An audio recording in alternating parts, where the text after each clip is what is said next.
गेल्या 25 वर्षापासून पंचगंगा नदी प्रदूषणाच्या विळख्यात अडकली असून त्यासाठी जबाबदार असलेल्या शासकीय यंत्रणा व अधिकाऱ्यांवर जलप्रदूषण कायद्याअंतर्गत फौजदारी गुन्हे दाखल करावेत अशी ठाम मागणी शिवसेना उद्धव बाळासाहेब ठाकरे पक्षाच्या वतीने पर्यावरण दिनानिमित्त महाराष्ट्र प्रदूषण नियंत्रण मंडळाकडे करण्यात आली।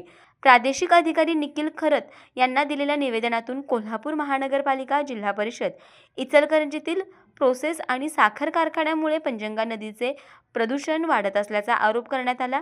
कोल्हापूर शहरातील दुधाळी, CPR, सिद्धार्थनगर, जयंती, राजहंस, रमणमाळा, छत्रपती कॉलनी आणि वीटभट्टी या 8 नाल्यांमधून प्रदूषित पाणी थेट पंचगंगेत मिसळत असल्याचे निवेदनात नमूद करण्यात आले।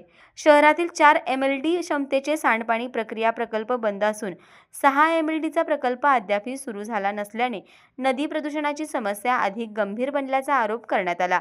यासाठी कोल्हापूर महानगरपालिकेचे आयुक्त, जिल्हा परिषदेचे मुख्य कार्यकारी अधिकारी आणि इचलकरंजी महानगरपालिकेचे आयुक्त यांना जबाबदार धरून त्यांच्यावर कारवाई करण्याची मागणी करण्यात आली।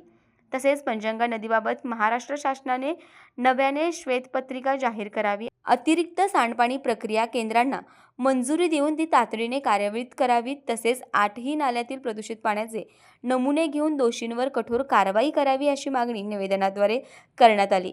पर्यावरण दिनी पंचगंगा नदीच्या संरक्षणासाठी ठोस पावले उचलण्याची अपेक्षा शिवसेनेने व्यक्त केली आहे।